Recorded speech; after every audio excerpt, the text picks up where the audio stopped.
Olá, galera, excelente dia. Hoje nós vamos dar prosseguimento com o último sociólogo brasileiro que iremos analisar a importância de Darcy Ribeiro para o campo das ciências sociais e para a nossa sociedade brasileira.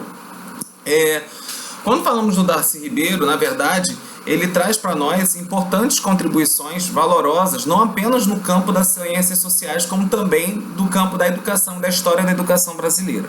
Pensar a figura de Darcy Ribeiro, nós temos que pensar na sua principal obra, chamada O Povo Brasileiro.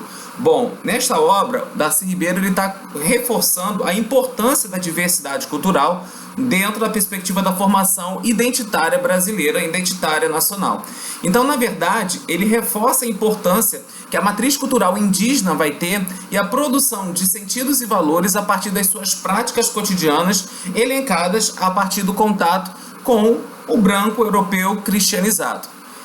Darcy Ribeiro, inclusive, estabelece uma crítica na relação entre europeus e indígenas e o próprio negro africano, mas ele também reforça na sua obra a importância que a matriz cultural europeia vai ter na formação da identidade brasileira. Na verdade, quando falamos de Darcy Ribeiro, nós temos que entender que ele também está querendo trazer o papel, a contribuição, a função social que cada cultura vai ter na formação de nossa identidade. Então, para ele, a relação que vai se envolver entre europeu, indígena e o negro africano não serão de formas harmônicas, serão movidas, muitas das vezes, de profundas tensões conflituosas dentro do cotidiano do Brasil colônia. Pensar a perspectiva da matriz cultural indígena com a figura de Darcy Ribeiro é também colocar em prática o que ele também reforça para nós e estabelece enquanto crítica a ideia da perspectiva eugênica, ou seja, para a figura de Darcy Ribeiro não existe uma cultura ou uma raça superior. Na verdade, para ele existe a contribuição que cada matriz cultural vai dar para a nossa sociedade. Automaticamente, a figura de Darcy Ribeiro ela é importante porque ele também, nesta obra, começa a listar figuras de hábitos, valores, costumes, tradições da matriz cultural indígena, onde ele começa a perceber que não existe uma relação também entre eles de forma ingênua. Já existiam conflitos tribais. E, inclusive, por conta disso, o europeu se aproveitou dessa situação para estabelecer o processo de colonização no Brasil.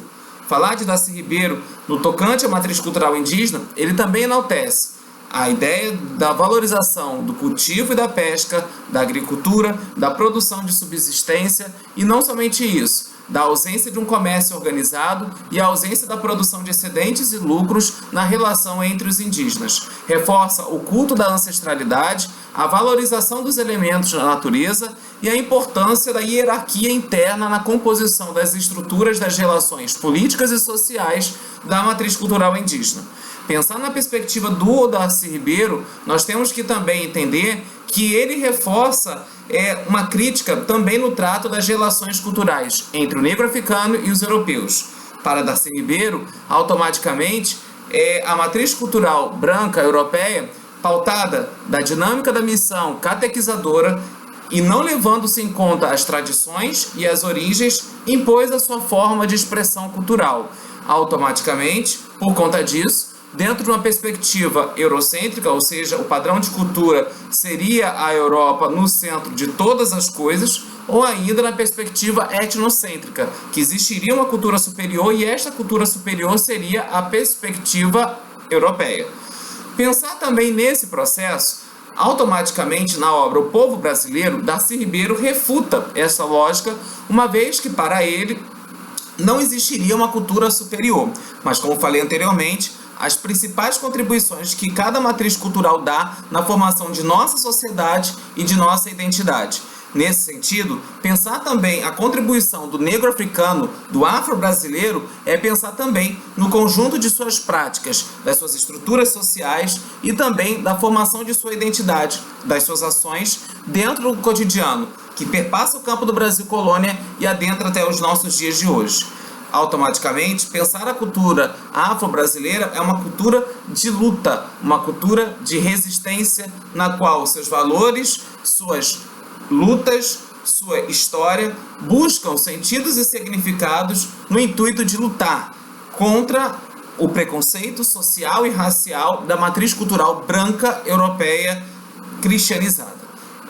Pensar nisso é importante na obra O Povo Brasileiro, porque, percebam, muitas das vezes, e até de forma equivocada, colocamos as relações étnico-culturais como se fossem formas harmônicas, né? O branco se relacionando com o negro de forma harmônica. Na verdade, isso é uma percepção ingênua, até mesmo maldosa, se formos parar para analisar, porque o preconceito ele existe. A segregação socioespacial ela é muito inerente, é muito perceptível no cenário da nossa sociedade, e é justamente isso que o Darcy Ribeiro está chamando a atenção, que as relações entre os grupos, diferentes grupos étnicos, ela não se dá, na maioria das vezes, de forma amistosa, mas ela tangencia para uma negociação que é necessária, uma vez que pensar nessa perspectiva é entender que cada grupo étnico tem o seu papel social, a sua importância, a sua contribuição histórica. Até porque cada grupo étnico é formado por homens do seu tempo, e o homem, enquanto um sujeito histórico e social, produz cultura dentro do seu campo, dentro do seu espaço social na qual se insere. Tá ok, pessoal? Grande abraço!